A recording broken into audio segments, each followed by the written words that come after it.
प्रेम से बोले आनंद कंद भगवान की जय।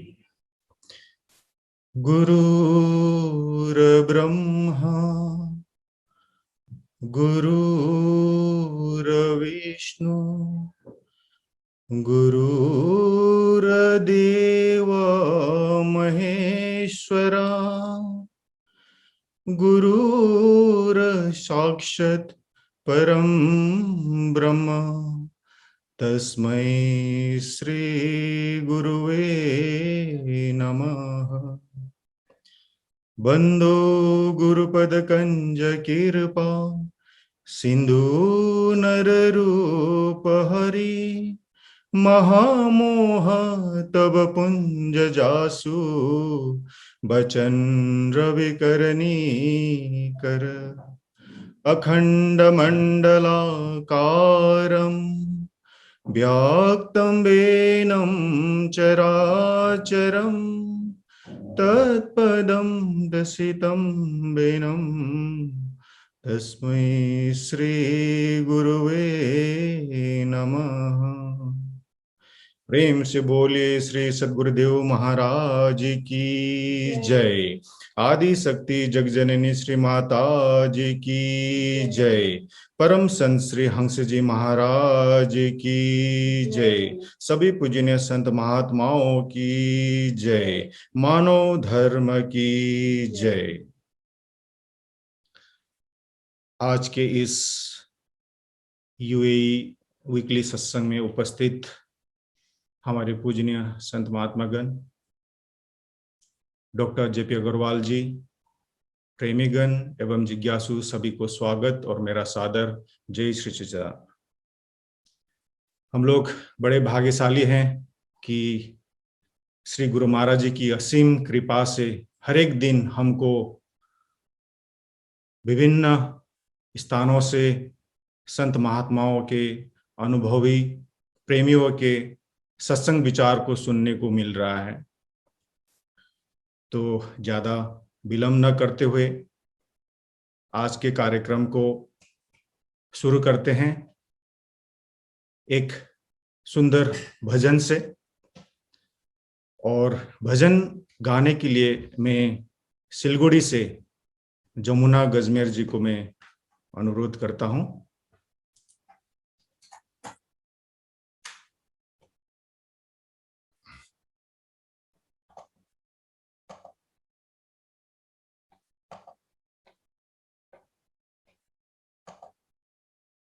बोले सद्गुरुदेव महाराज की जय। आदि शक्ति जगजननी श्री माता जी की जय।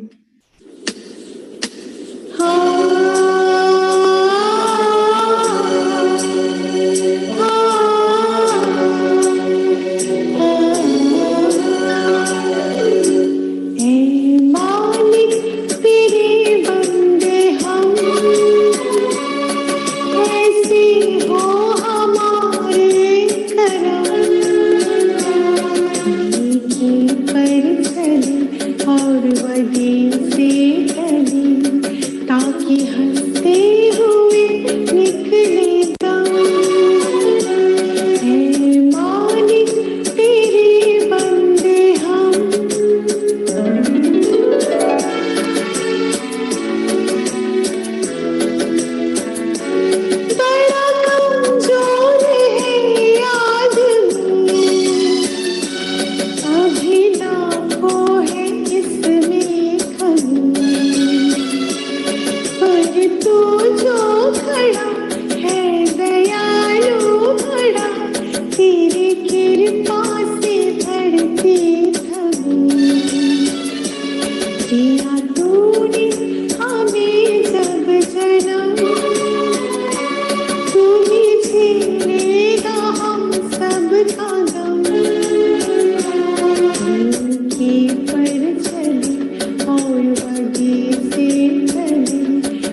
आनंद कंद भगवान की जय।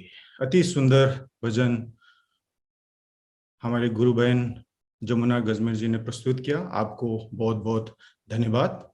अभी सत्संग होगा। सत्संग के लिए हम लोग मुंबई, महाराष्ट्र, इंडिया चलते हैं। हमारे गुरु भक्त अजय जी को मैं अनुरोध करता हूं अपना सत्संग विचार रखने के लिए। प्रेम से बोलिए श्री सद्गुरुदेव महाराज की जय। तो आप सब, अभी बहन जी ने बहुत अच्छा सत्संग सुनाया। अभी आप आगे जेपी साहब हैं और आप महात्मा बाईयों जी के सत्संग सुनते रहते हैं, और मैं भी मतलब आप लोगों से काफ़ी, महात्मा बाईयों से बहुत इंस्पायर्ड हूँ। तो मैं सिर्फ छोटे अपने कुछ एक विचार हैं, अनुभव तो क्या है, जैसे पिछली बार कहा था भाई अपने आध्यात्मिक अनुभव आप शेयर कीजिए या अपना जो भी है। तो मैं बहुत जब छोटा था तो महात्मा जी हैं, आप में से बहुत तो बहुत कम जानते भी होंगे, कोई तो नहीं भी जानते होंगे। महात्मा उजालानंद जी थे, मैं उनके साथ रहता था। तो तब एक कबीर का दोहा जो है सुनने में आता था कि माया छाया एक सी बिरला जाने कोय, और भगता के पीछे लगे और सम्मुख भागे सोए।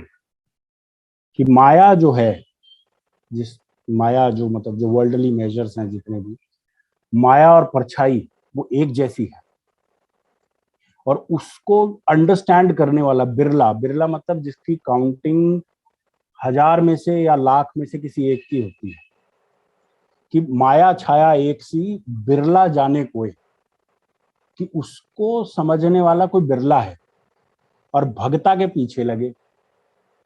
कि अगर आप ये सोचो कि माया से आप भागोगे, कि बड़े ही गहरी बात थी कि माया से भागोगे तो पीछे लग जाएगी वो, और उसके सामने अगर खड़े हो जाओगे तो फिर जो है वो खुद भाग जाएगी। जैसे आप शैडो में देखा होगा, अगर आप शैडो से रन करते हो तो शैडो आपके पीछे लगती है।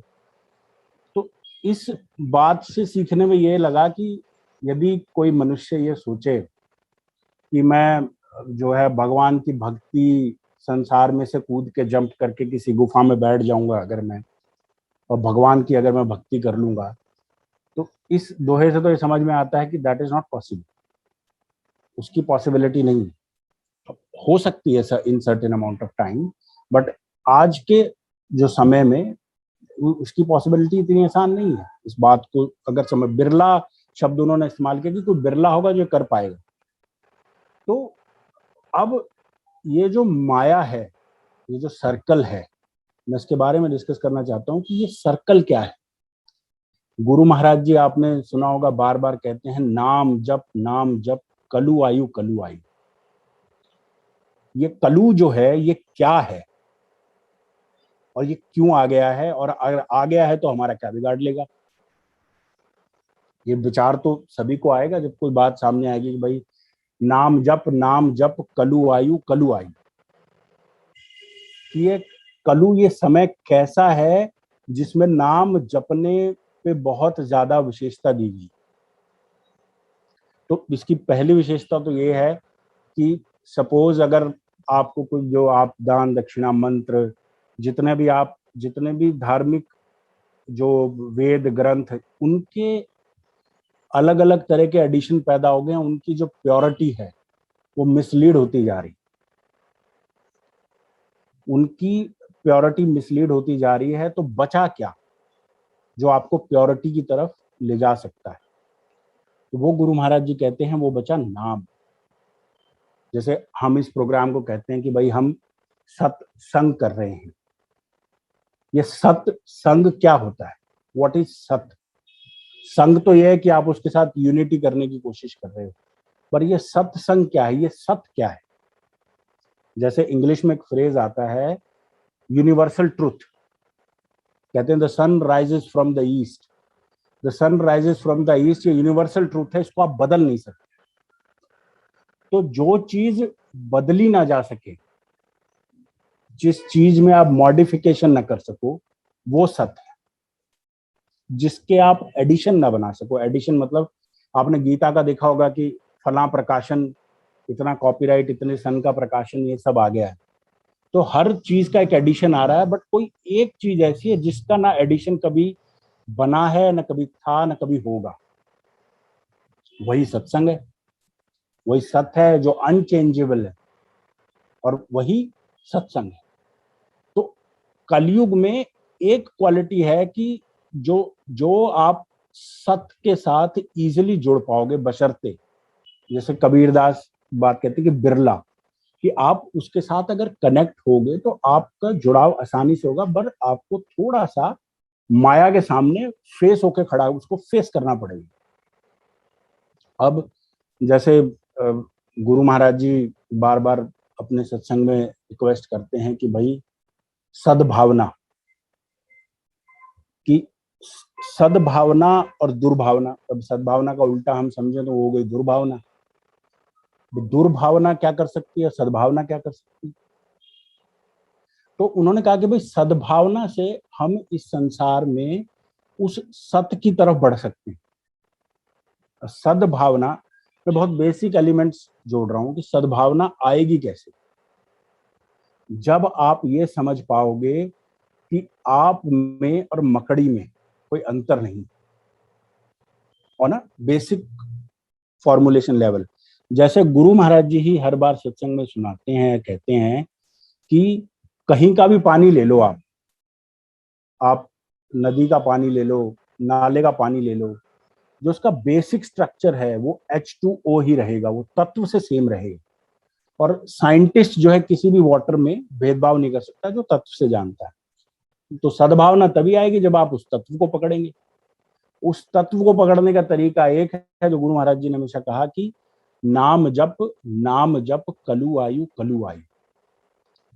अब नाम, ये सारी बातें आप जानते हैं, मैं सिर्फ शेयर ही कर रहा हूं कि नाम क्या होता है। नाम अगर आप पकड़ेंगे, ये नाम होता क्या है, इस नाम से क्या हो जाता है। जैसे यदि आपको मैं किसी 50 लोगों के कमरे के अंदर बंद कर दूं और वहां आप किसी एक आदमी का नाम जानते हैं जो आप उस कमरे से आपको बाहर निकाल सकता है, यदि आप उसका नाम पुकारेंगे तो उस आदमी को मजबूरन आपके पास आना ही पड़ेगा। एक बार पुकारेंगे नहीं आएगा, 2 बार पुकारेंगे नहीं आएगा, 3 बार पुकारेंगे, चौथी बार जब आप पुकारेंगे तो उस आदमी को आपके पास आना ही पड़ेगा। तो यही गुरु महाराज जी ने हमें जो ज्ञान दिया, जो नाम दिया, वो यही कहते हैं कि पुकारो, और जब तुम पुकारोगे तो उसको आपके सम्मुख आना ही पड़ेगा।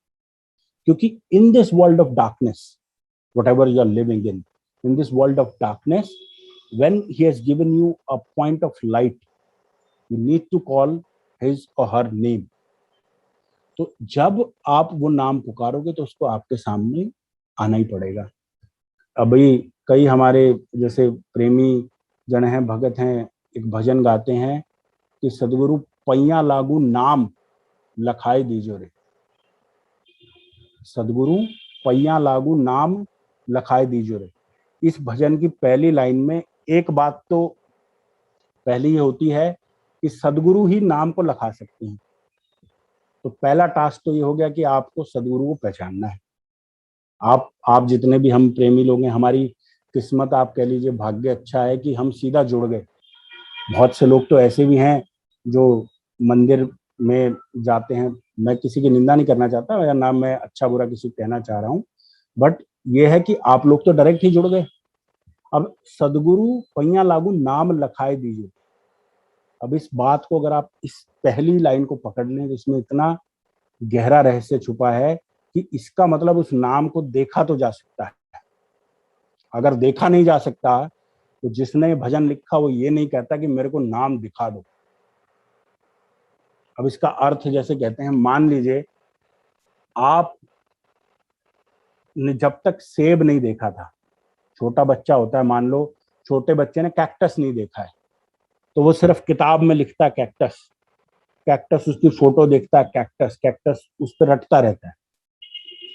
पर एक टाइम ऐसा आता है जीवन में जब वो जिस नाम को वो रट रहा था उस कैक्टस को वो सामने देख लेता है।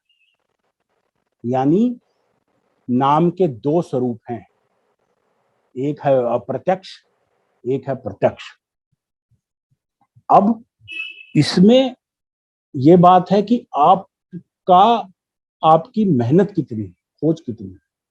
अगर कोई ठान ले कि नहीं भाई अब मेरे को नाम जो मिल गया है, मुझे अप्रत्यक्ष तो मिल गया, मुझे प्रत्यक्ष भी करना, अगर वो प्रत्यक्ष नहीं हो सकता होता तो भजन लिखने वाला ये कहता ही नहीं कि सदगुरु पैया लागू नाम लखाए दीजो रे, बट उसने नाम लखाने से पहले पहली लाइन लिखी है सदगुरु पैया लागू, कि आपको गुरु महाराज जी के चरण में मस्तक लगाना पड़ेगा। जब वो मस्तक लगेगा तो तब जाके वो नाम आपको दिखेगा। तो इस बात का जो गहरा अर्थ है वो यही है कि जब आप भजन करेंगे, मस्तक लगाने का अर्थ क्या हुआ? गुरु महाराज जी भी सत्संग में बार बार कहते हैं कि कई लोग कहते हैं कि जी गुरु महाराज जी को प्रणाम क्यों करना चाहिए, गुरु महाराज जी को मतलब हमें सर अपना झुकाना क्यों चाहिए। तो आप ये बात समझेंगे, जैसे वो बड़े प्यार से ये बात उन्होंने हमेशा समझाई कि जो मैग्नेट है, मैग्नेट में दो पोल्स होते हैं, एक नॉर्थ पोल होता है, एक साउथ पोल होता है। ये अर्थ जो बनी है, जो हमारी धरती है, इसमें भी नॉर्थ पोल और साउथ पोल ये बना हुआ है। आपने देखा होगा कि कई बार कहते हैं कि उत्तर दक्षिण की तरफ सर और पैर करके नहीं सोना चाहिए, क्योंकि हमारा मैग्नेटिक फील्ड और अर्थ का मैग्नेटिक फील्ड डिस्टर्ब करता है एक दूसरे की हार्मनी। अब गुरु महाराज जी के चरणों में जब आप सर झुकाएंगे तो आपका नॉर्थ पोल साउथ पोल की तरफ जाएगा, तो आप रिचार्ज हो जाएंगे। और जब आप रिचार्ज हो जाएंगे, पहली बात आपका झुकने से अहंकार होगा, यदि अहंकार होगा, कोई भावना होगी, प्रेम होगा, वो जागृत होगा। तो जब जागृत होगा तो आप सरेंडर होंगे। सर झुकाना एक तरह का सरेंडर है। तो गुरु महाराज जी के सत्संग में आपने सुना होगा कि डॉक्टर के पास आप जाते हैं तो आप सरेंडर हो जाते हैं। सरेंडर होने से क्या होता है? सरेंडर होने से ये होता है कि आपकी अपनी नहीं चलती, जो डॉक्टर करना चाहता है वो आपके साथ होगा। तो आपने जब सदगुरु पैया लागू, जब आपने पैरों में लग गए, सरेंडर हो गए, तो फिर तो डॉक्टर करेगा। आप क्या करोगे? आप तो कुछ नहीं करोगे, आप तो सरेंडर हो गए। तो जब आप सरेंडर हो गए तो फिर डॉक्टर अपना ऑपरेशन खुद ही कर लेगा। ये बात जो है बड़ी ही मतलब गहरी भी है और आप सब जानते भी हैं। तो मेरा यही मेरा एक पॉइंट है सिर्फ कहने का कि आप जितने भी लोग हैं, प्रेमी हैं, मन संसार है, मन टाइम कोरोना का टाइम है, कोविड का टाइम है, सब अपने घर में है। बहुत लोगों को फाइनेंशियल प्रॉब्लम भी झेलनी पड़ी होगी, आर्थिक स्थिति भी ठीक नहीं होगी, बट श्वास किसी का नहीं रुका है। और श्वास अगर नहीं रुका है तो भजन रुकना नहीं चाहिए। भजन इस समय में, कठिन समय में, एक वो वस्तु है जो आपको संभाल सकती है, बल दे सकती है, आत्मबल खड़ा कर सकती है और आपका सहारा बन सकती है। तो अगर मेरा सिर्फ यही कहना है कि कितने भी आप बिजी हो, कितनी भी आपको तकलीफ हो, वो नाम सुमरण करना, चलते फिरते तो आप करते ही हैं, बट आसन लगा के 15 मिनट, 20 मिनट, आधा घंटा, जो लोग 2 घंटा कर सकते हैं।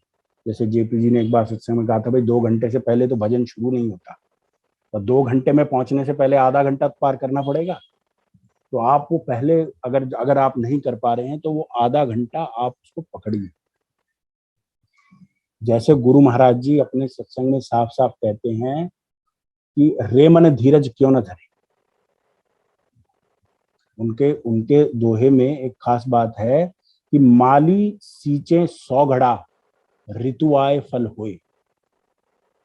पर वो 100 घड़े तो सींचने पड़ेंगे, क्योंकि जब ऋतु आएगी और जब फल खाने की बारी आएगी, उससे पहले वो 100 घड़े सींचने पड़ेंगे। अगर वो 100 घड़े नहीं सींचे हैं तो वो जो फल है ना, वो भी नहीं आएगा। तो वो 100 घड़े जब आप सींचोगे तब ऋतु आएगी, तो फल होगा और आप फल खाओगे। तो मैं बहुत ज्यादा मतलब समय ना लेते हुए, मेरा तो समय हो भी गया है ओवर, तो मैं सिर्फ सबसे यही रिक्वेस्ट करूंगा कि समय ऐसा चल रहा है कि हर किसी को इतना समय तो मिला होगा कि भजन कर सकें, भजन के लिए अभ्यासरत रहें। कि यह बात हमेशा कही गई है कि श्री कृष्ण ने गीता में कहा है कि अभ्यास और वैराग से ये मन वश में होता है। तो इस बारीकी को समझें कि मन है क्या, ये पैदा कैसे हुआ और ये आया कहां से। अगर आप बहुत बारीकी से सोचें, हम मन की बात करते हैं, मन को लगाओ, मन को लगाओ, ये मन क्या है, ये आया कहां से, इसकी उत्पत्ति कहां से है, इसका ओरिजिन क्या है, ये क्यों पैदा हो गया है, और वो कंडीशन कौन सी कंडीशन होती जब ये पैदा नहीं हो पाता। तो आप बहुत बारीकी से अगर देखोगे, समझोगे, तो मन जो है एक एक विचार से, जैसे ऊन का गोला होता है, उसकी तरह एक गोला तैयार हो गया है जिसके रूप को हम मन कहते हैं। और जैसे जैसे एक एक विचार उधड़ता जाएगा, वैसे वैसे ये जो मन है इसका अस्तित्व खत्म होता जाएगा। अब मन का अस्तित्व खत्म हो जाएगा तो क्या होगा, मान लो सारा गोला उधड़ गया, विचार ही नहीं बचा, तो क्या होगा। तो इसके लिए गुरु महाराज जी अपने सत्संग में सुनाते हैं, कहते हैं, प्रेम गली अति सांकरी तामे दो न समाये। और जब मैं था तब हरि नाय, और जब हरि है तब मैं नाय। तो जब मन आपका उधड़ जाएगा तो आपका जो है मैं ही नहीं बचेगा। तो अब इस बात को मैं, Akash ji, I think I have exceeded my time, I believe so. तो मैं आप सबको हाथ जोड़ के प्रणाम करता हूँ। आप सब लोगों ने एक मौका दिया, आप मैंने इतना अच्छा भजन सुना, जेपी साहब जी का भी सत्संग सुनने को मिलेगा, ये हमारा सौभाग्य है कि इतने ज्ञानी लोग हमारे साथ और अपने विचार शेयर भी करते हैं। तो कई बार विचार सुनने का मौका नहीं मिल पाता है। और आप सब भजन करें, भजन करने के बाद गुरु महाराज जी के चरणों में बार बार प्रणाम करें। ये बड़ी अच्छी किस्मत है कि जो चीज नहीं मिलती वो झोली में आ गई है। जिसके लिए बड़े बड़े तपस्वी गुफा में नंगे होकर घूमते हैं, नहीं प्राप्त होती, वो हमको यहाँ बैठे बैठे घर के अंदर, अच्छे चार दीवारी के अंदर बैठे बैठे हमारे पास आ गई है। ये बहुत बड़ा आशीर्वाद और कृपा है। तो आप लोग भजन करें, भजन करते हुए सुमरण करें, आसन लगाएं, बैठें और भजन खींचे। जो जवान है वो तो खींच दे गाड़ी, जहां तक खींचती है वहां तक खींचे। तो मैं आप सबको प्रणाम करता हूँ। प्रेम से बोलिए श्री सद्गुरुदेव महाराज की जय। Thank you very much. आनंद कंद भगवान की जय। गुरु भक्त अजय जी को अति प्रेरणादायक सत्संग विचार हमारे समक्ष रखने के लिए आपको बहुत बहुत धन्यवाद। अभी एक भजन होगा, भजन के लिए हम लोग गुजरात चलते हैं। हमारे मनीष भाई को मैं अनुरोध करता हूं अपना भजन प्रस्तुत करने के लिए। प्रेम से बोलिए सद्गुरुदेव महाराज की जय।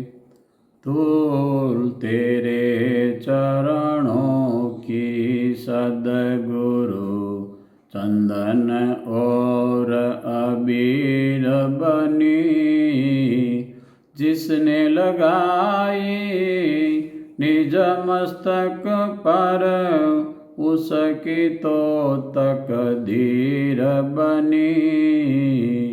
धूल तेरे चरणों की, चरण धूल से बढ़कर जग में चीज कोई अनमोल नहीं। हर वस्तु का मोल है लेकिन इस वस्तु का मोल नहीं। देवता तर से इस धूलि को, ये धूलि कितनी पावन। जन्म जन्म के रोग मिटावे, सुख से भर दे ये दामन। धूल तेरे चरणों की दाता, पार हुई पत्थर की अहल्या, चरण धूल को पाने से निर्मल बन गया पंपा सरोवर। सबर के चरण छुआने से गुरु चरणों की महिमा गावे।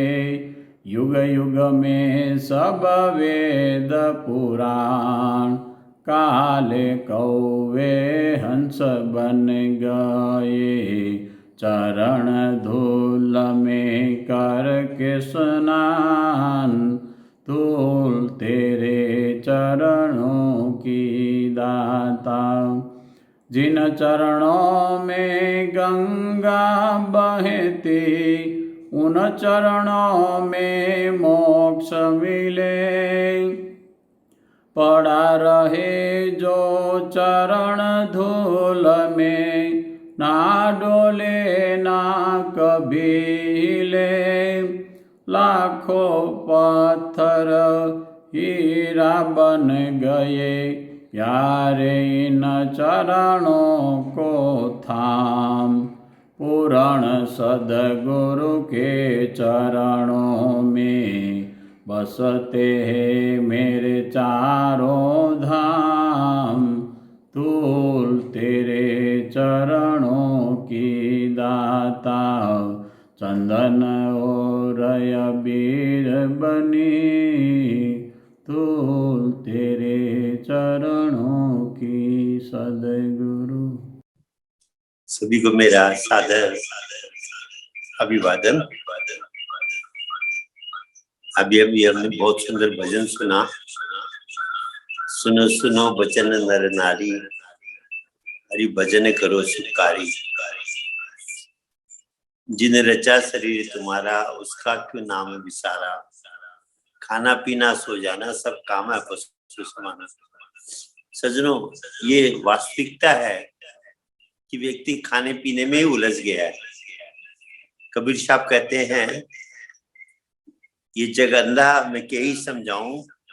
सभी बुलाना पेट का धंधा ये जग अंधा मैं के ही समझाऊं। वो कहते हैं कि ये जग जो अंधा है पेट के चक्कर में पड़ गया है और इसी में भूला हुआ है और ये बात को भूल जाता है कि मुझे एक दिन संसार से जाना है। और जो दिन आज चला गया वो परमानेंटली चला गया, वो वापस नहीं आने का। सबसे बड़ा जो खतरनाक काम हो रहा है वो ये हो रहा है कि हमारा जो दिन आज चला गया वो चला गया। उसमें जो कुछ हमने किया वह आगे हमारे काम नहीं आएगा। हमने पैसा कमाया वो यहीं रह जाएगा, परिवार के संग समय बिताया वो भी यहीं रह जाएगा, जितनी भी चीजें सब यहीं रह जाएगी, कुछ भी हमारे साथ नहीं जाएगा। जिस बुद्धि को हम तीव्र करने के लिए कितनी स्टडी करते हैं, कितना हम पढ़ाई करते हैं, ये बुद्धि भी, ये मस्तिष्क भी, ब्रेन भी यहीं रह जाएगा, कुछ भी साथ नहीं जा रहा। और हम सारा समय इसी के पीछे लगा रहे हैं। सब कबीर साहब कहते हैं ये जग अंधा में की समझो। ये जग अंधा है, आंखों से अंधा नहीं है, बुद्धि से अंधा है। क्योंकि जब जो चीजें जिसमें दिन भर समय लगा रहा है वो साथ जाएगा ही नहीं तो अपना दिन पूरा बर्बाद कर दिया। जाएगा क्या साथ में? तो भजन में हम लोग सुनते भी हैं संत महात्माओं के द्वारा कि रे मन ये 2 दिन का मेला रहेगा, कायम न जग का झमेला रहेगा। किस काम का ऊंचा महल जो बनाएगा, लाखों का जो तोला कमाएगा, रथ हाथियों का झुंड भी क्या काम आएगा। तो जैसा यहाँ आया था वैसा ही जाएगा, खाली हाथ जाएगा। और क्या कहा? साथी है मित्र गंगा जल बिंदु पान तक, अर्धांगिनी बढ़ेगी तो केवल मकान तक, परिवार के लोग चलेंगे तो केवल शमशान तक, और बेटा भी हक निभाएगा तो अग्निदान तक। आगे कोई हमारे साथ नहीं जाएगा। का इससे तो आगे भजन ही है साथी। हरि के भजन भी न अकेला रहेगा, रेमन ये 2 दिन का मेला रहेगा, कायम न जग का झमेला। ये झमेला तेरे सामने नहीं रहेगा। इसको छोड़ के चल देना पड़ेगा। जो परिवार है वो भी सब अलग अलग हो जाएंगे। कौन किसके साथ कब कहाँ रहेगा कुछ नहीं है। तो उस स्थिति में जब अकेले जाना है, क्या जाएगा हमारे साथ? प्रभु के नाम की कमाई जाएगी। और उसका इफेक्ट किस पे पड़ता है? मन पे पड़ता है। सज्जनों, आत्मा जब शरीर छोड़ती है तो मन साथ जाता है। ये बहुत इंपॉर्टेंट बात है। और मन की जो गति होती है, आत्मा उसी गति को प्राप्त करती है। इसलिए ये जो प्रभु के नाम के सुमिरन की चर्चा होती है, नाम सुमिरन हम क्यों करें? इसका पहला फायदा ये है कि मन की सफाई होती है। और मन जितना साफ होगा, हमारा नेक्स्ट लाइफ उतना ही बढ़िया होगा। इसके अंदर जितने विकार होंगे, काम, क्रोध, लोभ, मोह, अहंकार के, इंद्रियों की आसक्तियां जितनी ज्यादा होगी, ये सारी अगले जन्म में भी हमको परेशान करेगी। क्योंकि मन ये संस्कारों को, ये इच्छाओं को बटोर के साथ ले जाता है और अगले जन्म में फिर वह इच्छा फिर प्रकट होती है। इसलिए इसको साफ करने का माध्यम, क्योंकि गुरु महाराज जी क्लियर समझाते हैं, श्री महाराज जी, कि मन के पास बुद्धि नहीं है। हम जो कुछ भी बोल रहे हैं, सुन रहे हैं, ये हमारा मस्तिष्क सुन रहा है। मन कनेक्टेड जरूर है, पर मन की समझ में कुछ नहीं आता, क्योंकि मन के पास ब्रेन है ही नहीं। वो तो एनर्जी है, मेंटल एनर्जी है। आत्मा की शक्ति मन के द्वारा प्रवेश करती है हमारे शरीर में, इंद्रियों में, ब्रेन में। वो जो शक्ति का संचार होता है मन के थ्रू होता है। मन के अंदर, मन तो एक मीडियम है, इसमें कोई बुद्धि है ही नहीं। तो इसके अंदर अगर वायरस आ गया है, इसके अंदर गंदगी आ गई है, ये सफा तो करना पड़ेगा प्रभु के नाम के सुमिरन से। नाम का सुमिरन क्या करता है कि जब वो प्रभु का जो नाम है वह बहुत धीरे वाइब्रेट कर रहा है, उसको साइंस की भाषा में कहते हैं डेल्टा वाइब्रेशन में है। तो मन को जब हम उससे जोड़ते हैं तो मन की धीरे धीरे स्पीड घटती चली जाती है। और जब मन की स्पीड घटती है तो मन के अंदर के वायरस, खराबियां, गंदगी अपने आप छटने लगती है। जैसे हवा की स्पीड घटा देने से उसके अंदर के धूल के कण नीचे गिर जाते हैं, ऐसे जितनी हमारे मन की स्पीड घटेगी, जितनी ज्यादा घटेगी, उतना ये मन साफ होता चला जाएगा। और मन को साफ करने का कोई दूसरा उपाय नहीं है। लोग सोचते हैं सत्संग सुनता है, सत्संग तो ब्रेन सुन रहा है, मन तो क्या सुनेगा जब इसके पास मस्तिष्क है ही नहीं।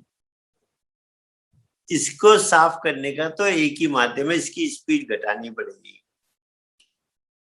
और स्पीड घटाने के लिए सबसे जो बढ़िया साधन है वो प्रभु के नाम का साधन है। इसलिए कहा, जैसा भी हमारे प्रेमी जी सुना रहे थे, नाम जप कलु आयो कलु आयो। इस कलयुग में नाम जपने को विशेष महत्व दिया गया। तुलसीदास जी भी कहते हैं, चहु युग चहु श्रुति नाम प्रभाव, कली विशेष नहीं अनुभव। कि चारों युगों में इस नाम का प्रभाव था, पर कलयुग में विशेष है। क्यों? ये बहुत बिजी लाइफ का युग है। इसमें और इतना ज्यादा आकर्षण है माया का। पहले जमाने में ऐसा आकर्षण नहीं होता था, ना टीवी थे, ना मोबाइल था, ना इंटरनेट था। आदमी गांव में तो उसको पता भी नहीं रहता बगल वाले गांव में क्या हो रहा है। अभी तो घर बैठे बैठे सारे संसार में क्या हो रहा है पता लग जाता है। कितना माया का आकर्षण कितना ये फैलाव हो गया है। तो मन को भटकाने का जो स्थिति है वो इस कलयुग में सबसे ज्यादा है। इसलिए इस मन को नाम में लगाना ये बहुत बड़ा बहादुरी का काम है। तभी महाराज जी समझाते हैं कि शत्रु को जीतने वाला वीर है, मन को जीतने वाला महावीर है। तो जब हम मन को दिन भर जब भी मौका मिले धीरे धीरे इस मन को ये आदत, क्योंकि जब इसमें बुद्धि है नहीं तो इसको जो आदत डाली जाएगी उसी आदत को ये फॉलो करेगा। तो हमारा काम क्या है कि इस मन की आदत को चेंज करें धीरे धीरे, और स्टडी भी करें अपने मन को, क्योंकि यही साथ जाएगा। जो साथी साथ जाएगा वो साथी ठीक है कि नहीं, उसमें कोई कमियां है तो अभी सुधारनी है। तो ये मन जो साथ जाएगा इसमें ये किस चीज में आसक्त हो रहा है, कौन सी इंद्रिय के साथ ये ज्यादा कनेक्टेड है, वह अटैचमेंट को ख्याल करना पड़ेगा।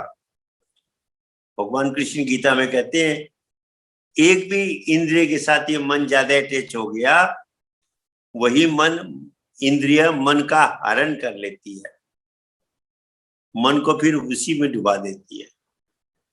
तो क्या है कि हमको मस्तिष्क सत्संग जब हम सुनते हैं तो हमारे मस्तिष्क में विवेक शक्ति जागृत होती है। बिनु सत्संग विवेक न होई, राम कृपा बिनु सुलभ नहीं। भगवान की कृपा होती है, हमको सत्संग मिलता है तो हमारे ब्रेन के अंदर विवेक जागृत होता है।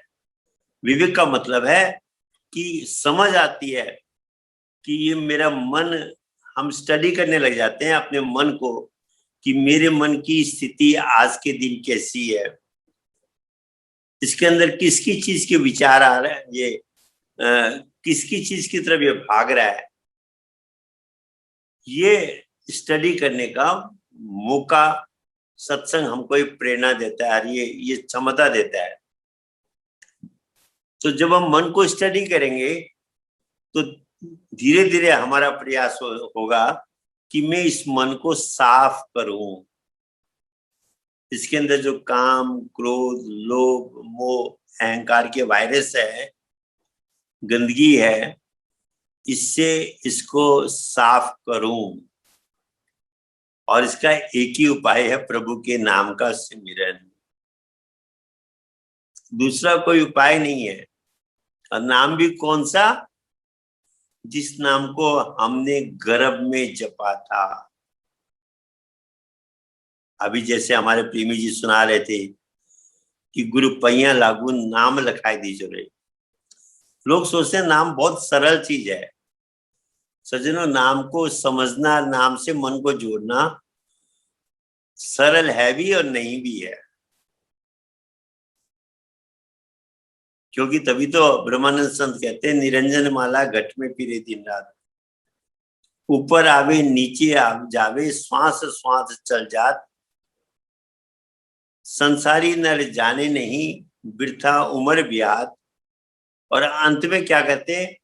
सदगुरु पूरा भेद बतावे, निश्चल मन ठहरात, निरंजन माला घट में फिरे दिन रात। कि पूरा भेद सदगुरु की कृपा से समझ में आएगा। और क्या होगा? निश्चल मन ठहरा, मन की स्पीड घट जाएगी। तो सज्जनों, ये नाम भी जब हम साधन करते जाएंगे धीरे धीरे ये नाम हमको स्पष्ट होता जाएगा। नाम का जितना अभ्यास करेंगे उतना ही नाम की गति समझ में आने लगेगी। हम उपदेश वगैरह हम सोचते हैं कि मुझे नाम पूरी तरह समझ में आ गया। सज्जनों, मुझे तो ऐसा नहीं लगता है। इसको समझने में समय लगता है, इससे मन को कनेक्ट करने में मेहनत लगती है, और उसमें गुरु महाराज की कृपा सबसे महत्वपूर्ण होती है। ऐसे नहीं कहा कि ध्यान मूलम गुरु मूर्ति, पूजा मूलम गुरु पादुका, मंत्र मूलम गुरु वाक्य, मोक्ष मूलम गुरु कृपा। गुरु महाराज जी कृपा से ये नाम का रहस्य समझ में आता है। तो जितना हम मन को नाम में जोड़ेंगे, ये मन भी हमारा स्थिर भी होगा और शांत भी होगा, और इसके अंदर विकार भी खत्म होते चले जाएंगे। संसार में सब कुछ मिलेगा, एक चीज नहीं मिलेगी, वह है सेटिस्फेक्शन। तभी दोहे में संतों ने कहा है, गोधन गजधन बाजधन और रतन धन खान, जब आवे संतोष धन सब धन धूरी समाए। लाइफ में सब कुछ मिल गया, सेटिस्फेक्शन नहीं मिला तो 0/0 है। पर कहते सेटिस्फेक्शन अगर लाइफ में आ गया तो बाकी चीजें गौन हो जाती है, और सेटिस्फेक्शन आता नहीं है। मन को कुछ भी दे दो, हम मन को कुछ भी दे दें, ये कभी संतुष्ट नहीं होता है, ये ऐसा घड़ा भरता ही नहीं है। क्योंकि मन किसी एक चीज को ढूंढ रहा है, और जब तक वहां नहीं पहुंचेगा ये मन शांत नहीं होगा। और वो किसको ढूंढ रहा है? प्रभु के नाम को ढूंढ रहा है। ये नाम में समाया हुआ था पहले, वहां से निकल के आया, नाम में इसने वापिस जाना है। जब जितना ज्यादा हम मन को नाम में कनेक्ट करेंगे, ये मन उतना ही शांत होता चला जाएगा। सबसे सीरियस और सबसे जरूरी काम ये है। और अभी जैसे प्रेमी जी सुना रहे थे, कबीर साहब कहते हैं माया और छाया एक सी है। श्री महाराज जी भी इस पे सब समझाते हैं कि देखो, छाया तुम्हारी, तुम चलते हो, छाया जा रही है आगे, छाया को पकड़ना चाहो तो छाया पकड़ में नहीं आएगी, वह आगे आगे आप पीछे पीछे। पर अगर एक काम करो, छाया की तरफ नहीं जाके सूर्य की तरफ जाने लग जाओ, तो क्या हो गया? छाया तुम्हारे पीछे पीछे आ रही है, पकड़ना नहीं पड़ेगा, अपने आप पीछे पीछे आएगी जब हम सूर्य की तरफ बढ़ेंगे। तो ऐसे जब हम भगवान की भक्ति की तरफ बढ़ेंगे तो माया भी हमारे पीछे पीछे आएगी, और हम माया के पीछे भागेंगे तो ये दूर भागती चली जाएगी।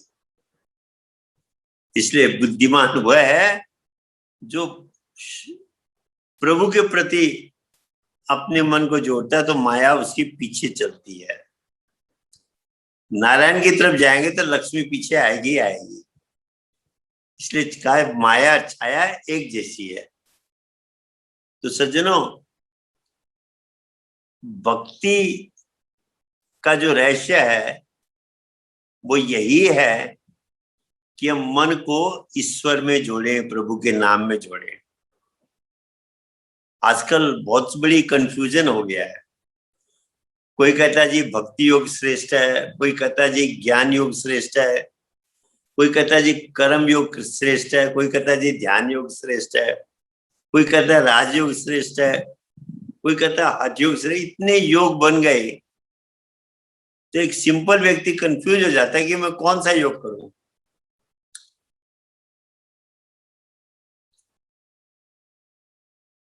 लोगों के प्रश्न भी आते हैं ऐसे कि लोगों के ये प्रश्न भी आते हैं कि भाई मैं किस योग को धारण करूं। तो सज्जनों, एक्चुअली ऐसा नहीं है। ये सारे योग एक ही हैं, समझने का केवल हमारा फर्क है। समझने का फर्क कैसा है कि सबसे पहला जब हमको ज्ञान प्राप्त होता है तो हम क्या हो गया? हमें ज्ञान योग हो गया। ज्ञान मिलने के बाद हम ध्यान करने लगे तो वो ध्यान योग हो गया। और ये राजविद्या का ज्ञान हुआ तो ये राजयोग हो गया। अब ज्ञान को हमने कर्म में उतार लिया, सेवा कर रहे हैं, सत्संग सुन रहे हैं, प्रचार कर रहे हैं, वो कर्म योग हो गया। एक ही है। और अब लास्ट में आता है भक्ति योग। लोग भक्ति योग की क्या समझते हैं कि आप गाओ, नाचो, गाओ, यही भक्ति योग है। पर ऐसा नहीं है। महाराज जी से जब पूछा गया भक्ति योग क्या है, बहुत सुंदर तरीके से महाराज जी ने समझाया। बोले एक जो पक्षी होता है, एक जो पक्षी होता है वह, उसके दो पर होते हैं। दोनों पर नहीं होंगे तो पक्षी उड़ नहीं सकता है। दोनों पर अगर काम नहीं करेंगे तो वो पक्षी उड़ नहीं सकता है।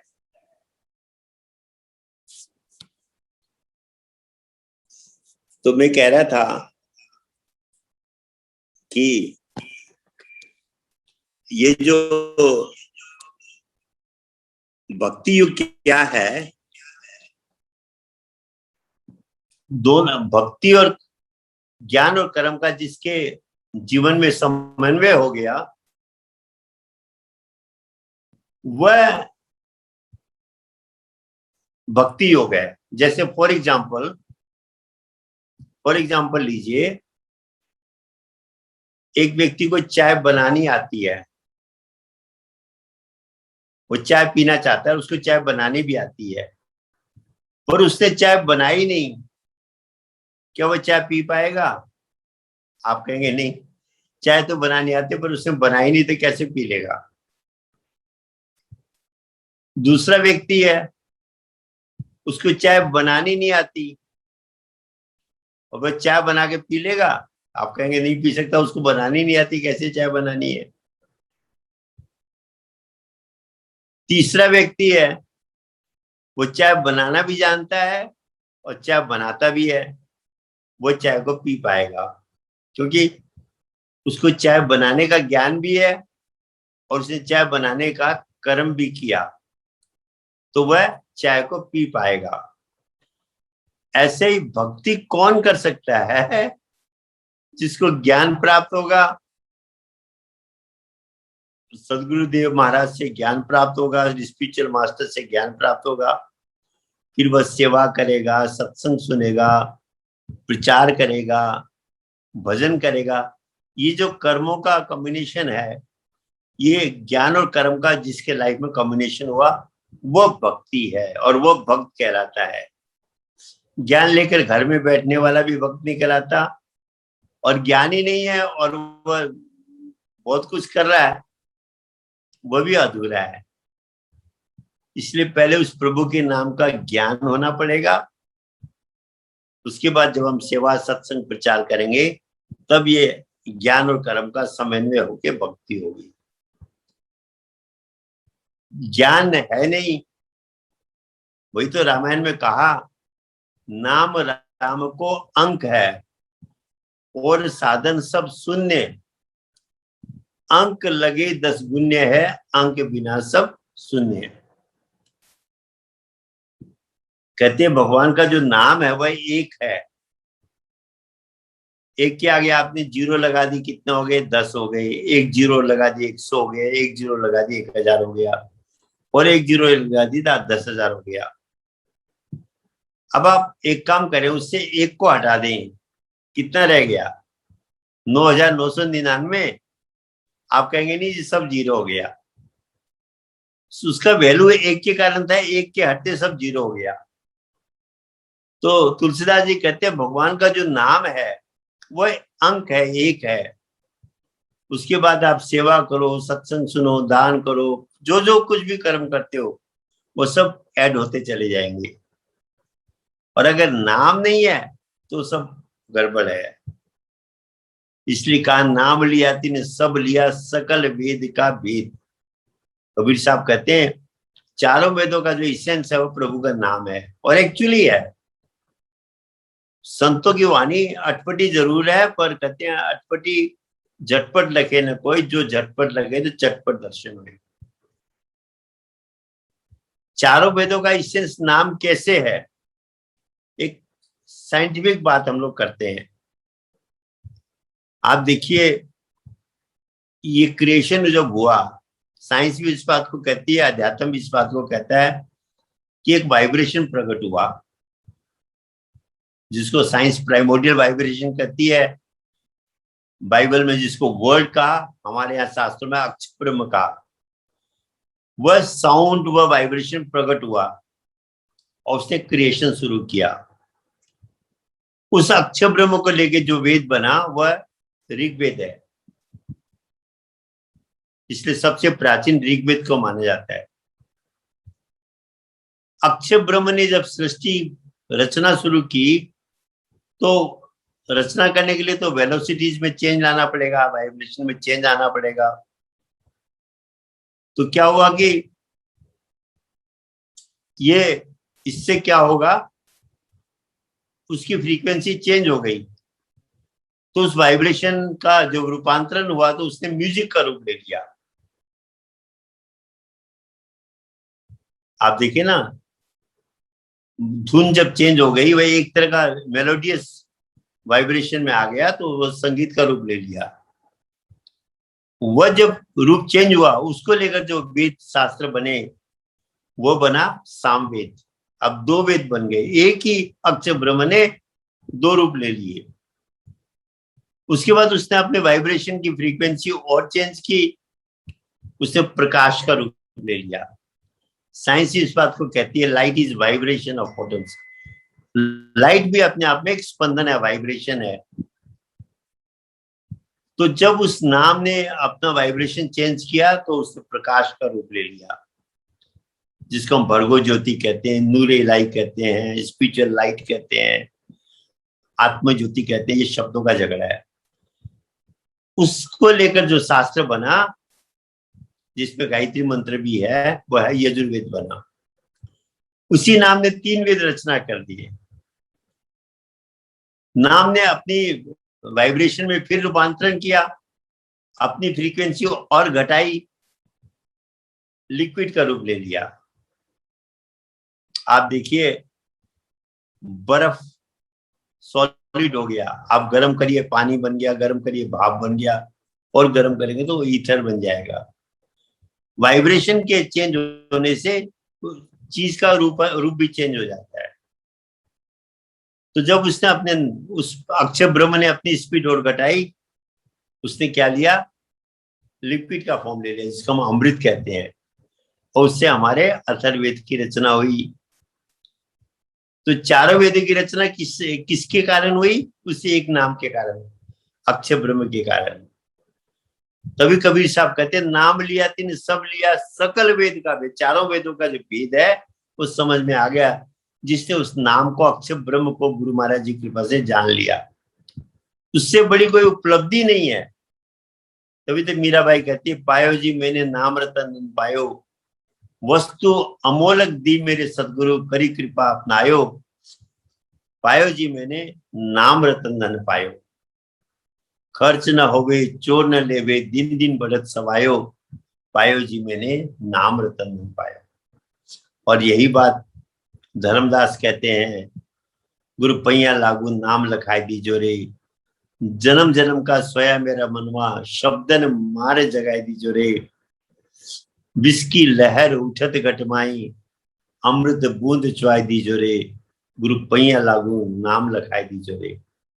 तो सज्जनों, हमें गुरु महाराज जी की कृपा से वो जो स्पेशल नाम है, भाषा का नाम नहीं, मंत्रों का नाम नहीं, उच्चारण होने वाला नाम नहीं, वह नाम जो हमारे श्वासों का मालिक है।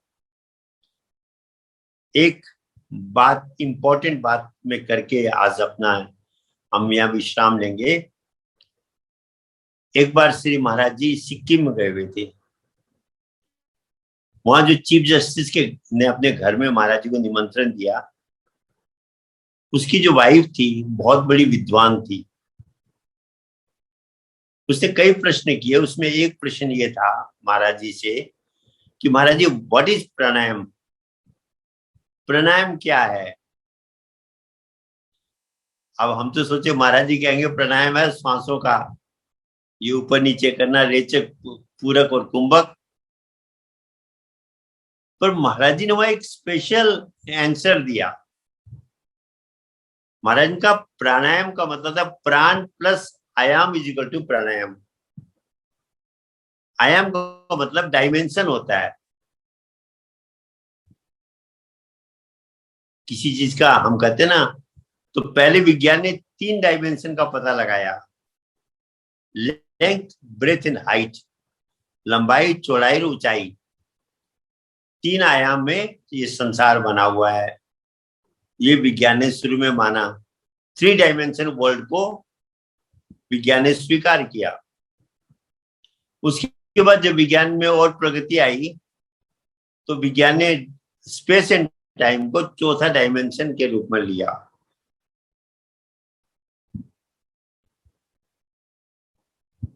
स्पेस एंड टाइम को चौथे डायमेंशन के रूप में लिया। 4 डायमेंशन को विज्ञान मानता है, जानता है। श्री महाराज जी कहने लगे एक 5वां डायमेंशन भी है, एक 5वां आयाम भी है। और वह क्या है? वह क्या है?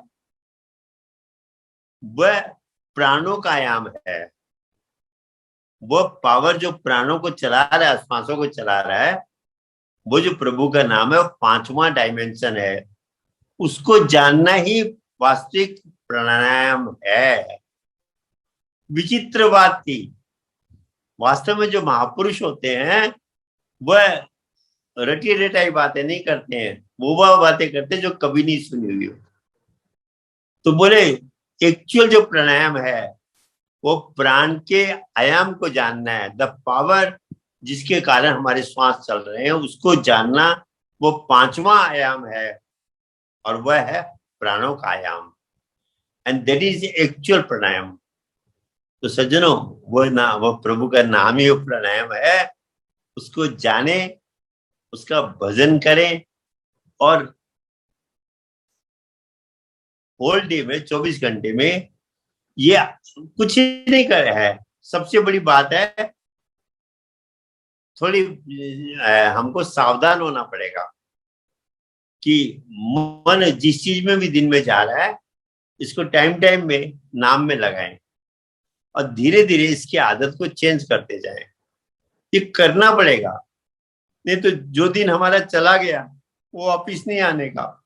और जब हम शरीर छोड़ के जाएंगे तब पछतावा होगा कि अरे मुझे प्रभु ने इतना लंबा समय दिया, इतनी उम्र दी, और इसमें मुझे सत्संग में सुनने को भी मिल गया कि नाम की कमाई साथ जाएगी और कुछ भी साथ नहीं जाएगा, फिर भी मैंने नाम की कमाई नहीं की, मैं संसार की कमाई करता रहा।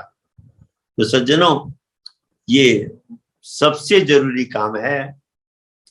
इसलिए कहा ये कलयुग में केवल प्रभु के नाम का ही आधार है और ये नाम ही सुख देगा, शांति देगा। और एक्चुअली ये नाम ऐसा है कि लोग और परलोक दोनों में लाभ पहुंचाता है। लोग सोचते हैं नाम के सुमिरन से मेरा अगला जन्म ठीक होगा, इस जन्म में मुझे क्या फायदा मिलेगा। सज्जनों, ये इस जन्म में फायदा करता है। नाम के सुमिरन कर से मानसिक रोग कम होंगे और मन रोगी नहीं होगा, शरीर निरोग रहेगा। का पहला सुख निरोगी काया नाम के सुमिरन से मिलेगा। का दूसरा सुख घर में माया, आर्थिक प्रॉब्लम नहीं होनी चाहिए। आप नाम का सुमिरन करेंगे, आपका राइट ब्रेन एक्टिवेट होगा।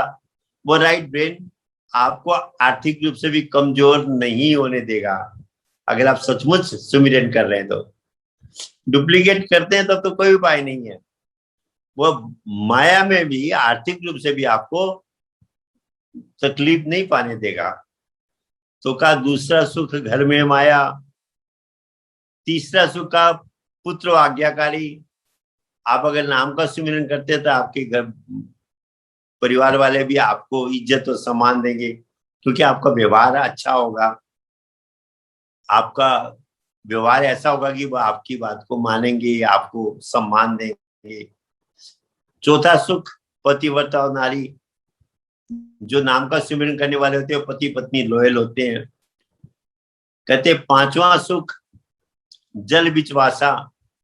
पहले जमाने में तो पानी बिजली का बहुत बड़ी प्रॉब्लम थी, तो इसको भी सुख माना। ये तो विज्ञान ने हमको दे दिया है, हर घर में बिजली और पानी है। का छठा सुख राज में पासा, कि आपको समाज में सम्मान मिले, समाज में भी आपकी प्रतिष्ठा बढ़े, कहते हैं छठा सुख है। और कहा सातवां सुख मन की शांति। ये सातों सुख नाम के सुमिरन से प्राप्त होते हैं। इसलिए कहा सब कुछ भूल के प्रभु के नाम को सुमिरन करो, श्रुति सुदांति ही उर्गारी, नाम भजो सब काज बिसारी, वेद पुराण संत मते हूँ, सकल सुकृत फल नाम स्नेहु। और यहां तक कह दिया तुलसीदास जी ने, जैसा महाराज जी सुनाते हैं, बारी मथे बोई होई घृत सिकता ते बरु तेल, बिनु हरि भजन न बहुतरी सिद्धांत पेल। कुछ भी कर लो, नाम का सिमरन नहीं करोगे तो मन के बंधन से मुक्त नहीं हो पाओगे। मन की जो जकड़ है इसको तोड़ नहीं पाओगे। तो इसलिए सज्जनों, सत्संग का इफेक्ट यही है कि हमारे लॉजिकल ब्रेन की बात समझ में आ जाए कि इस मन को दिन भर संसारिक चीजों में न लगाकर, और हम सोचते कि हम लगाएंगे नहीं मन को दिमाग में तो मैं काम कैसे करूंगा। ऐसा नहीं है सज्जनों, मन को हम नाम में रखेंगे तो ऑटोमेटिक सिस्टम में काम होते हैं, बिना सोचे समझे भी राइट काम होते चले जाएंगे। यह अचंभे की बात है, करके देखिए। हम सोचते मैं सोच के कोई काम करूंगा तो अच्छा होगा, ऐसा नहीं है। नाम का सुमिरन करने से बिना सोचे भी बहुत अच्छे काम होते हैं। ऐसे काम होते हैं जो कल्पना से बाहर होते हैं। समय हो गया, पर मैं आपको शॉर्ट में एक छोटी सी कथा सुनाता हूं। जनार्दन स्वामी गुरु महाराज थे, उनका शिष्य एकनाथ था। एक दिन गुरु महाराज जी ने कहा कि मैं सुमिरन कर रहा हूं, मैं ध्यान कर रहा हूं, मुझे कोई भी डिस्टर्ब नहीं करे और तुम गेट पे ड्यूटी पे बैठ जाओ। वो बेचारा ड्यूटी पे बैठ गया और वो दीवान थे, प्राइम मिनिस्टर की तरह, सेनापति की तरह थे उस राजा के यहाँ, जनार्दन स्वामी। वो गेट पे ड्यूटी में बैठ गया, अंदर गुरु महाराज जी ध्यान में बैठे हैं। वह एक घुड़सवार आता है, कहता मुझे अभी मिलना है, राजा का कुछ फरमान है और मुझे स्वामी दीवान साहब से मिलना है। एक नाते का मैं तो जाने नहीं दूंगा, गुरु महाराज की आज्ञा है। उसने बहुत जिद की, बोले बहुत जरूरी काम है, कुछ भी नहीं माना। अब उसने कहा इससे क्या उलझना, वही उसके हाथ में वो कागज पटक के चला गया।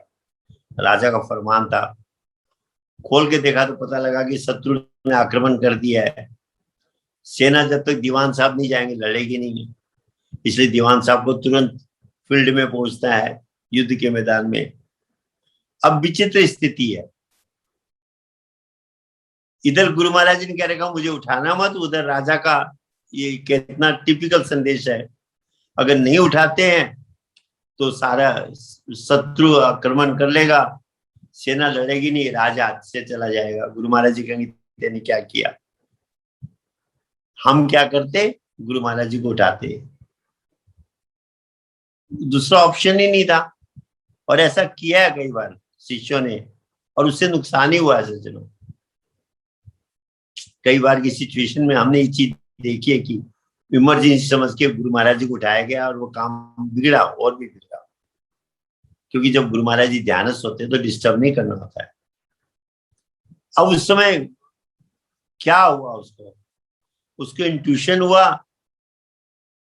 गुरु महाराज जी के उसमें ड्राइंग रूम में गया, गुरु महाराज जी की जो सेनापति की ड्रेस थी पहनी और युद्ध में चला गया। वह अंदर कवच लगा लेते, चेहरा तो दिखता नहीं, और उसने जाके युद्ध किया। सारी सेनापति आ गए बोल के युद्ध हुआ, शत्रु को भगा दिया गया। और आकर के फिर कपड़े वैसे टांग करके बैठ गया बाबा गुरु महाराज जी की सेवा। कोई चर्चा नहीं, कुछ नहीं। अगले दिन जब दीवान साहब जनार्दन स्वामी जाते तो जय जयकार हो रही, अरे बुजुर्ग होके भी कितनी अच्छी लड़ाई लड़ी, दुश्मन को भगा दिया। अब दीवान साहब सोच रहे, गुरु महाराज जी सोच रहे मैं तो कमरे में था, मैं कहीं गया ही नहीं, ये क्या हो रहा है। आगे जब पूछते हैं तो नामदेव एकनाथ माफी मांगते हैं, गुरु महाराज जी आपको डिस्टर्ब नहीं करना था, मैंने आपके कपड़ों को गंदा किया, मेरे को माफ कर दो। बोली नहीं तेने ठीक किया। तो सज्जनों ये डिसीजन कैसे आ गया? ये आता है राइट ब्रेन से। तो राइट ब्रेन कुछ भी करा सकता है, पर वो एक्टिव कैसे होगा? हम जितना नाम का सुमिरन करेंगे, जितनी गुरु महाराज जी की हमारे पर कृपा होगी, जितना हम मन को नाम में लगाएंगे, तो ये राइट ब्रेन की एक्टिविटी होगी। इसलिए नाम भौतिक जगत में भी आपको सुखी और संपन्न बनाएगा और आध्यात्मिक भी करेगा। इसलिए भगवान कृष्ण कहते हैं मैं तुमको ऐसा ज्ञान दे रहा हूं जो लोक और परलोक दोनों का कल्याण करेगा। तो हम प्रभु के नाम का सुमिरन करें, यही जीवन का सार है। सबको मेरा जय सच्चिदानंद। धन्यवाद। प्रेम से बोलिए आनंद कंद भगवान की जय। डॉक्टर जेपी अग्रवाल जी को अति प्रेरणादायक सत्संग विचार, नाम की महिमा, गुरु की महिमा का बखान करने के लिए आपको बहुत बहुत धन्यवाद। जैसे आपको मालूम ही है कि एवरी मंथ हमारा क्वेश्चन एंड आंसर सेशन भी होता है। तो नेक्स्ट वीक 13 जुलाई को डॉक्टर जेपी अग्रवाल जी के साथ क्वेश्चन एंड आंसर सेशन होगा, तो उसमें भी आप भाग ले सकते हैं। तो आज के कार्यक्रम को यहीं पर समाप्त करते हैं एक छोटी सी वंदना से। त्वमेव माता च पिता त्वमेव, त्वमेव बन्धु च सखा त्वमेव, त्वमेव विद्या दरिणं त्वमेव, त्वमेव सर्वं मम देव देव, त्वमेव सर्वं मम देव देव, त्वमेव सर्वं मम देव देव। भक्ति दान मह दीजिए, गुरुदेवन कीजिए, और नहीं कछ चाहिए, निस दिन चरणों की से। बार बार बर मागहूँ, हर्ष देव श्रीरंग, पद सरोजन पावनी, भक्ति सदा सत्संग। प्रेम से बोलिए श्री सद्गुरुदेव महाराज की जय। आदि शक्ति जगजननी श्री माता जी की जय। परम संत श्री हंस जी महाराज की जय। सभी पूजनीय संत महात्माओं की जय। मानव धर्म की जय। सभी प्रेमियों को जय श्री सच्चिदानंद। जय श्री सच्चिदानंद। जय श्री सच्चिदानंद। जय श्री सच्चिदानंद। जय श्री सच्चिदानंद। प्रणाम। जय श्री सच्चिदानंद।